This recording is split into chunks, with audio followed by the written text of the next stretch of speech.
Hola a todos, bienvenidos a nuestra penúltima sesión de este curso sobre la filosofía de Kant aquí en el Pensamiento en Llamas. ¿Puede acaso el derecho fundamentarse en la moralidad?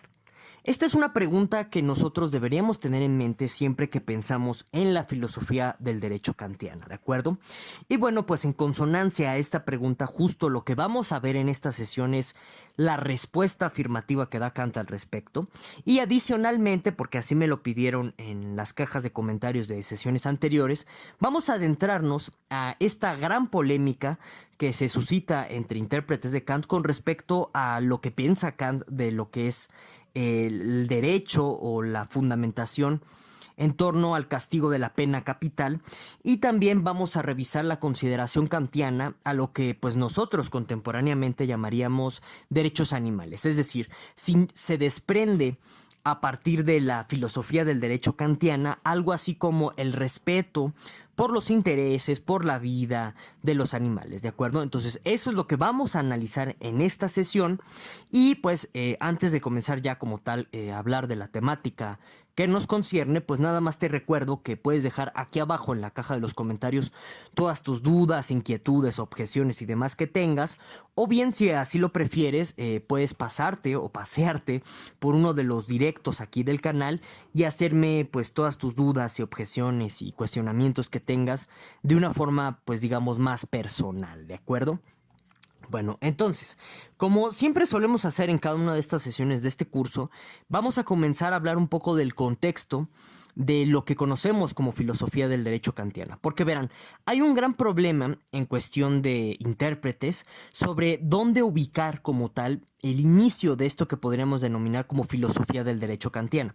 ¿Y por qué les menciono esto? Bueno, porque quizá por el lenguaje kantiano, que a veces es muy cargado en un sentido normativo, es decir, que siempre, sobre todo en las consideraciones éticas, Kant siempre al estar hablando de deberes, en algún sentido de obligaciones, bueno, digamos que en algunos textos kantianos se traslapa o se disuelve esta diferencia entre ética y derecho, por lo que de pronto es difícil para la cuestión interpretativa ubicar una clara diferencia entre esto que denominamos como filosofía del derecho y ya como tal, pues filosofía moral o ética, ¿de acuerdo? Sin embargo, sí existen ciertos textos en donde nosotros podemos encontrar una clara preponderancia a una reflexión que nosotros podríamos denominar como filosofía del derecho. Por ejemplo, la primera parte de este texto que se conoce como Metafísica de las Costumbres, bueno, se suele entender esa primera parte como una filosofía del derecho kantiana. Sin embargo, existen otros textos como este de 1797 que estoy usando para la base del análisis de la filosofía del derecho kantiana. Este texto de 1797, conocido como Principios Metafísicos del Derecho, no se suele, por alguna extraña razón, la verdad es que habría que indagar a profundidad por qué no se suele considerar pues este texto en concreto como, yo diría, un pilar fundamental de esto que se conoce como la filosofía del derecho kantiana. Quizás se deba, y esto es muy importante tenerlo en consideración por una razón contextual, que nos permita, o bueno, que nos arroje mayor luz o mayor entendimiento a la cuestión aquí tratada, quizás se deba el olvido, entre comillas olvido, o el desplazamiento de este texto kantiano dentro de la consideración de la filosofía del derecho kantiana, porque algunos intérpretes han visto en este texto de Principios Metafísicos del Derecho una especie de testamento de arrepentimiento con respecto a algunos ideales que tenía un Kant, pues digamos, más joven, el Kant que pues correspondería como tal a esto que se conoce como la etapa precrítica, o sea, antes de la publicación de la Crítica de la Razón Pura. Eh, Digamos que algunos intérpretes, como les digo, han visto en este texto un testamento de arrepentimiento de algunos ideales de la Ilustración que tenía Kant por los horrores que se siguieron durante la época del terror, durante la Revolución Francesa, ¿de acuerdo? Algunos han dicho que no, que tal testamento no está presente, pero lo que sí es verdad, y esto lo iremos pues desmenuzando a lo largo de esta sesión, es que sí encontramos una especie de objeción, una especie de grito kantiano aquí con respecto a cuál es la fundamentación ulterior de la legalidad. ¿sí? Esto es algo muy importante que hay que tomarlo en cuenta. ¿Por qué? Porque de pronto, dentro del contexto de la Königsberg de Kant de esta época, de 1796, de 1797, comenzó a correr la pregunta de una manera escandalosa entre pues, las calles de esta ciudad portuaria tan importante, sobre si en realidad el pueblo francés estaba legitimado a guillotinar a sus reyes. Entonces, noten que la pregunta como tal no es una pregunta ética, ¿de acuerdo? No es si el pueblo francés estaba moralmente justificado a guillotinar a sus reyes, sino que bajo los nuevos lineamientos del gobierno revolucionario francés, bajo los lineamientos de la Asamblea, que supuestamente, ¿no?, se estaban rigiendo por la Declaración Universal de los Derechos del Hombre y del Ciudadano. Bueno, pues en su primer artículo dice que pues el ser humano, bueno, el hombre tiene derecho a la vida.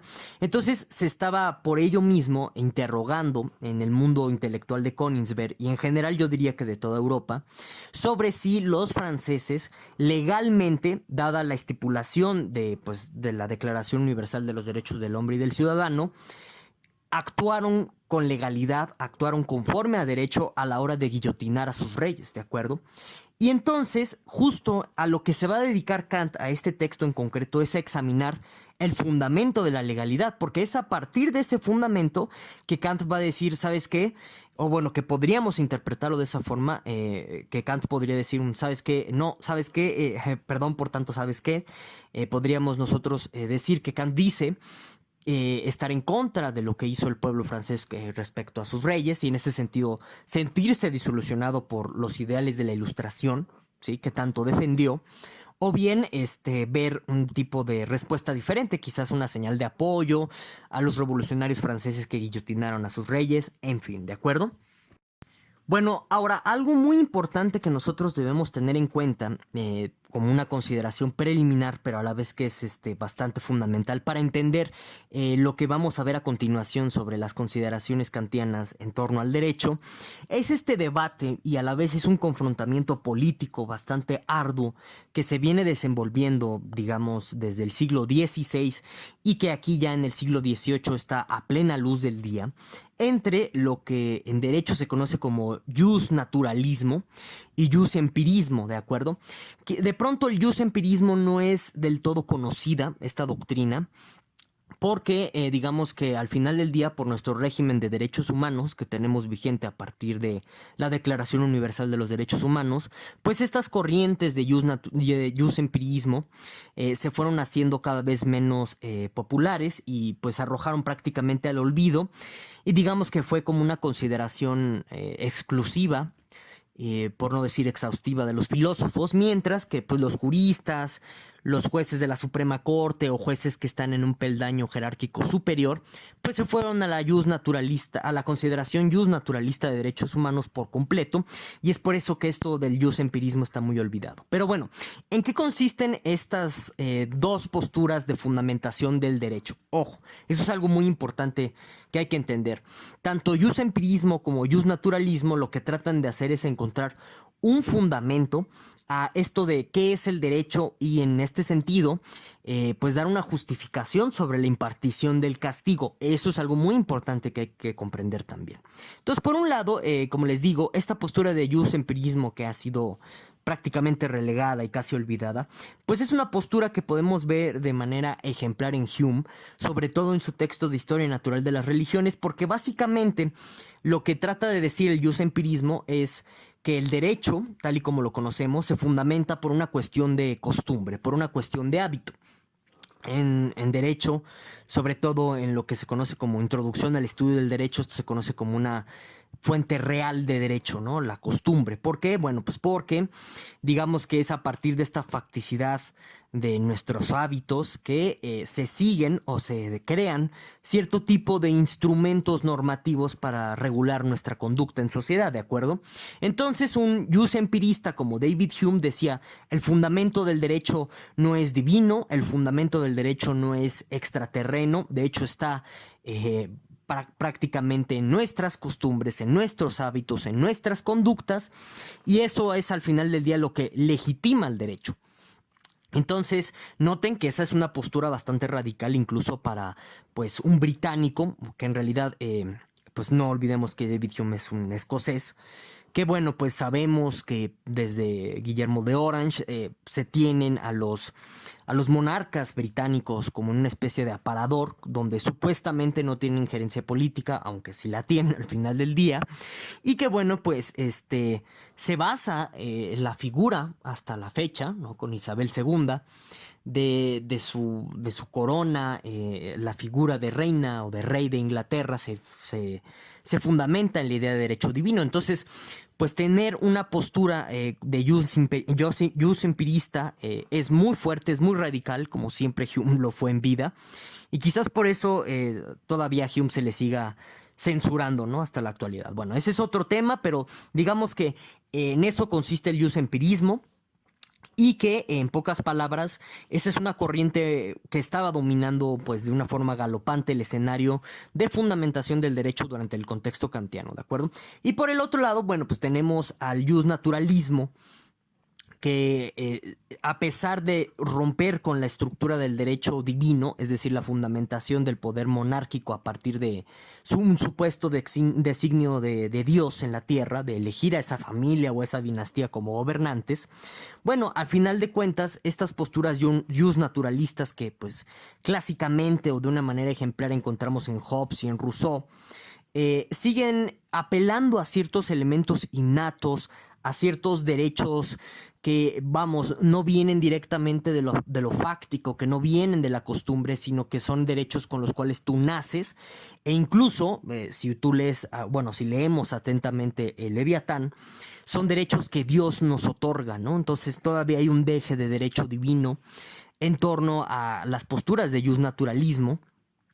Y que bueno, pues es todo un show, es todo un espectáculo de debate filosófico justificar la idea de por qué tenemos ciertos derechos naturales, y justo ese debate tan problemático de por qué tenemos algo así como un derecho natural por el simple hecho de existir, pues es lo que también está desgarrando en el contexto kantiano la justificación de la legalidad de pues estos actos revolucionarios como el que les comentaba durante la época del terror, de la guillotinización de los reyes de Francia, ¿de acuerdo?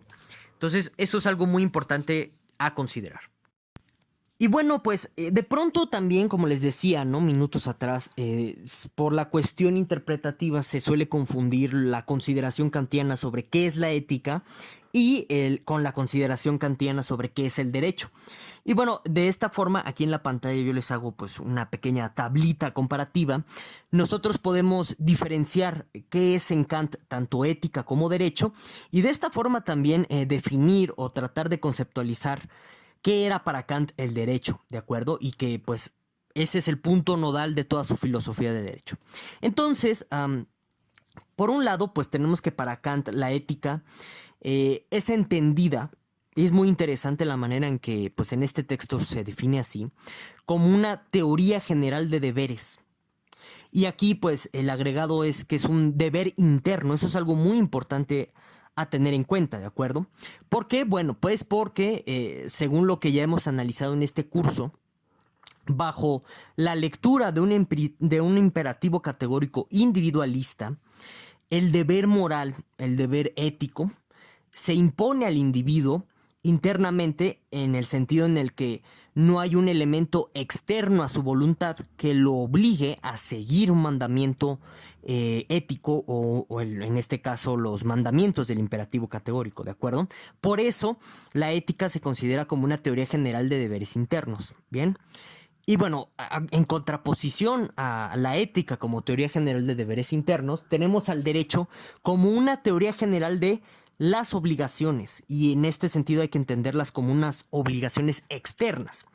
Y aquí es interesante hacer notar el contraste que hace Kant en el texto entre el término deber y obligación. Fíjense, es muy interesante este sutil matiz, porque la palabra obligación tiene una carga normativa todavía más fuerte que la de deber, ¿de acuerdo? ¿Por qué? Porque aquí cuando hablamos de obligaciones externas, lo que está entendiendo Kant es que el derecho está regulando relaciones con terceras personas, ¿no? De nosotros con otros individuos, y por eso estas relaciones, al tener este elemento normativo jurídico que nos obliga a actuar de cierta forma, se vuelven plenamente externas, ¿de acuerdo? Porque no tienen nada que ver con nuestra propia voluntad de actuar según nuestros propios designios, ¿de acuerdo? O sea, en el elemento jurídico, en el elemento de derecho, Kant ve que existe justo un factor coercitivo externo a nuestra voluntad que nos obliga a actuar conforme a estas normas jurídicas, ¿de acuerdo? Mientras que justo en la cuestión ética, en la cuestión moral, no se admiten factores externos para que nosotros actuemos moralmente. Esto tiene que ver con consideraciones del imperativo categórico que ya revisamos en otras sesiones sobre que, bueno, pues el imperativo categórico es incondicionado. ¿Qué quiere decir esto? Que si nuestro actuar moral se ha de llamar moral, tiene que ser un actuar no obligado, no coercionado, no interesado, que no sigue que no se ve planteado un fin último, de tal suerte que el acto moral se vuelva un medio, ¿de acuerdo? Mientras que en la cuestión jurídica, Kant sí está viendo que para que nosotros podamos respetar estas relaciones en un sentido jurídico con los demás, se tiene que meter un elemento coercitivo, algo que nos castigue en caso de que no cumplamos con pues con estos mandamientos, ¿no? Que regulan nuestras relaciones con los demás. Ahora, aquí lo importante es entender la diferencia de fundamentos que ve Kant tanto en lo ético como en lo jurídico o en lo derecho o en la materia de derecho, ¿no? En la ética, en la moralidad, Kant, pues obviamente nos va a decir que el fundamento de los actos morales es el imperativo categórico, ¿de acuerdo? Siguiendo el imperativo categórico, nosotros actuamos moralmente. En el caso del derecho, esto es algo muy interesante. Kant nos dice que el fundamento del derecho es la legalidad. ¿Y qué es la legalidad? Esta es la gran pregunta de la cual yo les hablaba minutos antes, ¿de acuerdo? Sobre si, por ejemplo, fue legal o no el que el pueblo francés guillotinara a sus reyes, ¿de acuerdo? Bueno, entonces Kant aquí está entendiendo a la legalidad como una cuestión de correspondencia o de concordancia, mejor dicho, concordancia sería un término más preciso, entre los actos jurídicos y los actos morales, de tal suerte que un acto jurídico, un acto de derecho, no será legal si ese acto va en contra de la moral. Entonces noten cómo al final del día, si lo jurídico o la cuestión de derecho está fundamentado en lo legal y lo legal a su vez está fundamentado en la moralidad y a su vez la moralidad está fundamentada en el imperativo categórico, bueno, pues en última instancia lo jurídico está fundamentado en el imperativo categórico. Entonces aquí ya podemos encontrar justo una lectura a favor de que este texto que estamos analizando de Kant sí es un manifiesto de descontento, de desilusión con respecto a los ideales de la Ilustración, por lo que hizo el pueblo francés con la guillotinización de sus reyes, ¿de acuerdo? ¿Por qué? Bueno, porque pues matar de esta forma a los reyes es un acto inmoral, según el imperativo categórico. ¿Por qué? Porque no nos gustaría vivir en un mundo lleno de asesinos, ¿de acuerdo? Lleno de homicidas. Esto es algo que me gustaría que se quedara en su mente para la consideración que vamos a analizar ahorita sobre la pena capital, ¿de acuerdo? Bueno, entonces, justo por eso, como el homicidio va en contra o es contrario al imperativo categórico, bueno, pues un acto jurídico que legalice o legitime el homicidio mediante ejecución judicial, bueno, pues es un acto contrario a la moralidad y por ello mismo ese acto jurídico no tiene un fundamento, no es legal. Fíjense qué interesante. Bueno, entonces dicho eso, les recuerdo, ¿no? Cualquier duda, sugerencia, objeción respecto a esto que acabamos de decir, pues bueno, no olvides dejármelo aquí abajo en la caja de los comentarios.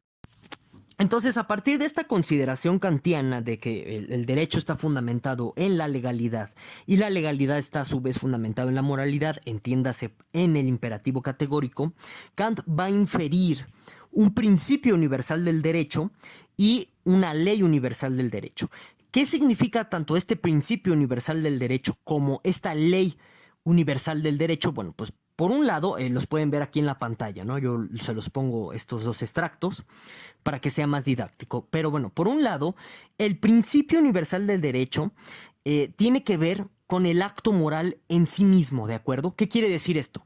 Es la condición formal para que nosotros tengamos derechos, ¿de acuerdo? Es esa misma condición formal que, por ejemplo, encontramos de pronto en el imperativo categórico, ¿sí? Es como análogo en ese sentido, en términos estructurales. Entonces, el principio universal del derecho, como les digo, nos va a arrojar la estructura. Estructuralmente, toda norma jurídica tiene que respetar este principio para que pueda existir derecho, ¿de acuerdo? Entonces, ¿qué dice este principio universal del derecho?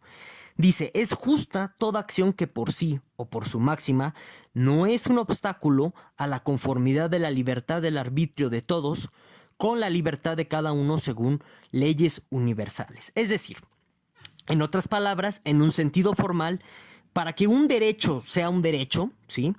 Este derecho, valga, no tiene que entrar en conflicto con la libertad de terceros al otorgar cierta libertad. Entonces, pongo un ejemplo. Supongamos que nosotros de pronto declaráramos una ley para que existiera libertad de expresión absoluta, ¿no? Que todo mundo pudiera expresarse como más le gustase de cualquier tipo de idea y de persona, ¿de acuerdo? Hasta que de pronto una persona llega al ámbito de la calumnia. Bueno, según este principio universal de derecho, ahí ya no tendríamos un derecho como tal, ¿no? En la calumnia. No hay un derecho a calumniar. ¿Por qué? Porque en el momento en el que se otorga esa libertad de calumniar, nosotros pues ya estamos en disconformidad o entrando en conflicto con la libertad de otros, ¿de acuerdo? Con la libertad de terceros. ¿Por qué?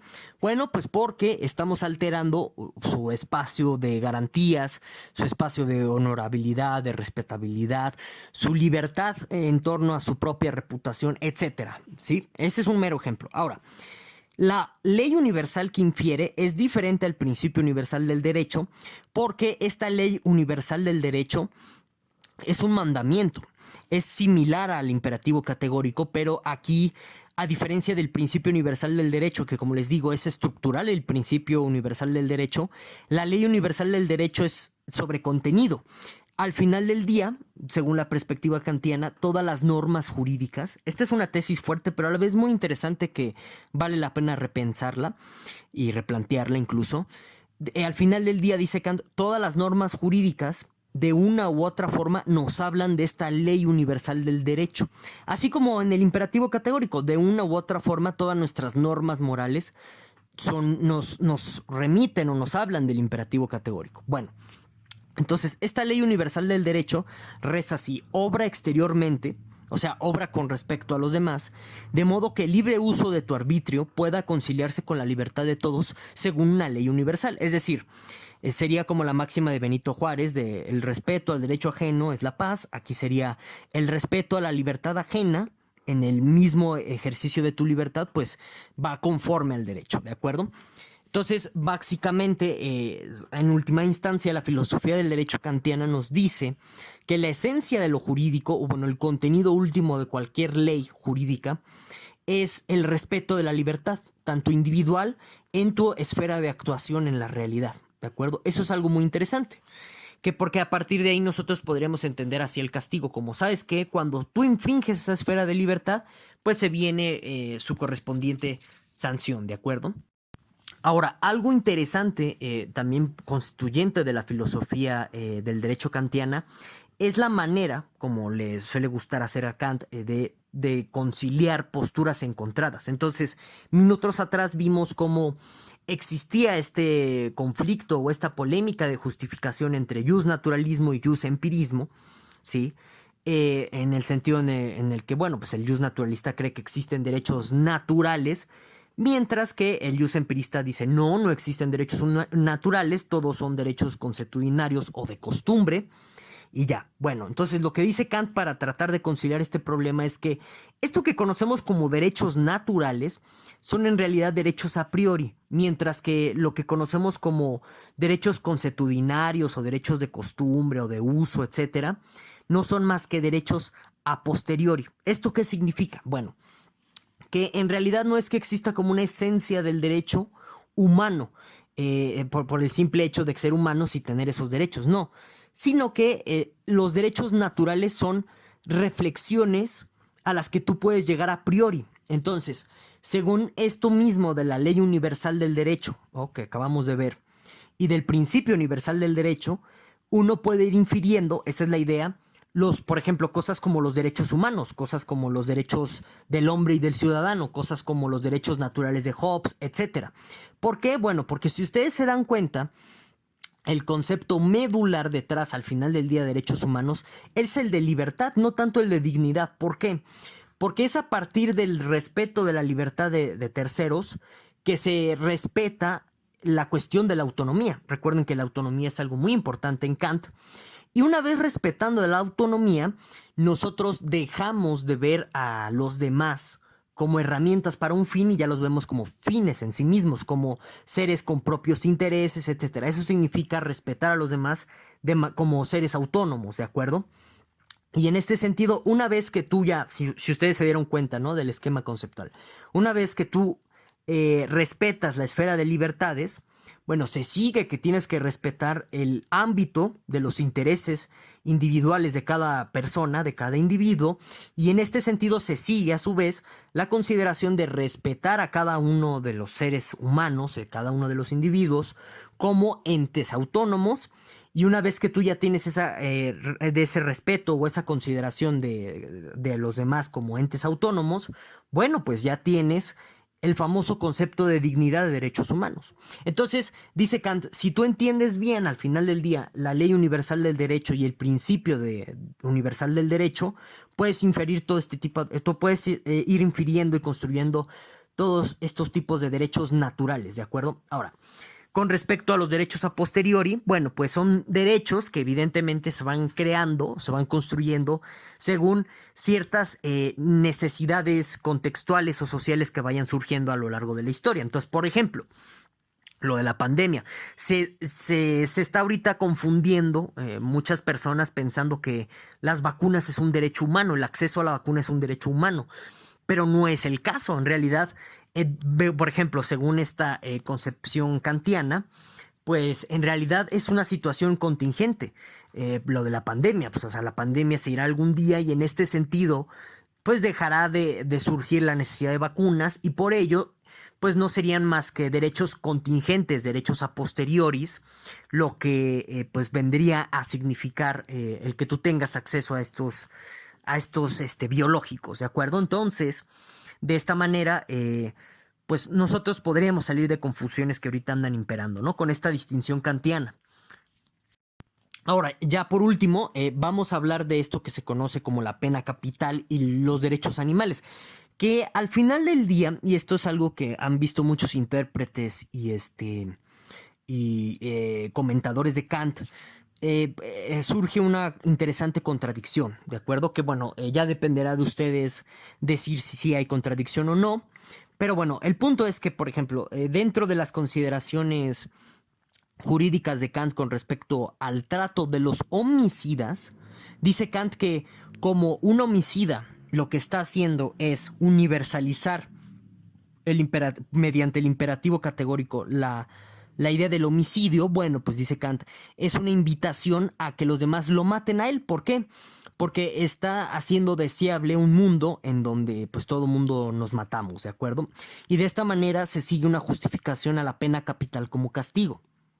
Ahora, si ustedes recordarán lo que dijimos minutos atrás, hay un peculiar problema, por ejemplo, con la cuestión de la guillotinización de los reyes de Francia, ¿no? O sea, el pueblo francés puede decir que eran asesinos y en este sentido se seguiría esta justificación legal, ¿de acuerdo? En el sentido kantiano que tenía que ver con lo jurídico conforme al imperativo categórico en última instancia. Y en este sentido, pues nosotros podríamos encontrar en este texto kantiano un testimonio no de desilusión sobre los ideales de la Ilustración, sino todo lo contrario. Ese es un debate abierto, yo se los dejo a ustedes decidir cuál interpretación más les parezca, ¿de acuerdo? Más les parece la correcta. Ahora, con respecto a los derechos animales, aquí se crea lo que se conoce como la teoría de los derechos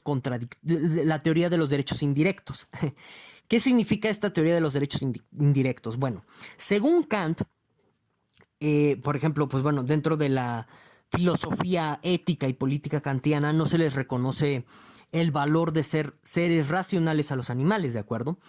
Y en este sentido, al no darles este valor a los animales, pues bueno, simplemente eh, se les sigue viendo como herramientas, como medios, como cosas. Pero dice Kant, se le debe de respetar la vida a los animales porque indirectamente, si se propaga o se hace propaganda del maltrato de los animales, dice Kant, eso podría inspirar a los seres humanos a que fueran crueles con sus semejantes, ¿de acuerdo? Entonces, por eso, Kant le concede un derecho indirecto a los animales de protección. ¿Por qué indirectamente? Porque es a partir de la preservación de los animales que se puede erradicar el ejemplo de la crueldad y en este sentido la inspiración de los seres humanos para ser crueles con sus semejantes. Pero es aquí donde, como les decía, algunos intérpretes ven una contradicción en Kant. Porque por un lado, nosotros podríamos argumentar lo mismo con respecto a la pena capital. ¿Eso acaso no inspiraría crueldad? Ver una ejecución pública. ¿No inspiraría crueldad para que otros seres humanos fueran así con sus semejantes, por ejemplo? Porque al final del día es un acto cruel, es un acto de tortura, las ejecuciones públicas que llevan implícitas las penas capitales, ¿de acuerdo?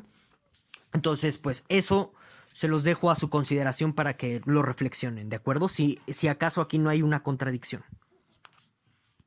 Y bueno, ya como siempre me gusta hacer, les recomiendo el siguiente texto de Lisser, El concepto del derecho en Kant, para todos aquellos que quieran seguir profundizando más en esta temática y bueno, saquen sus mismas o bueno, sus propias conclusiones al respecto.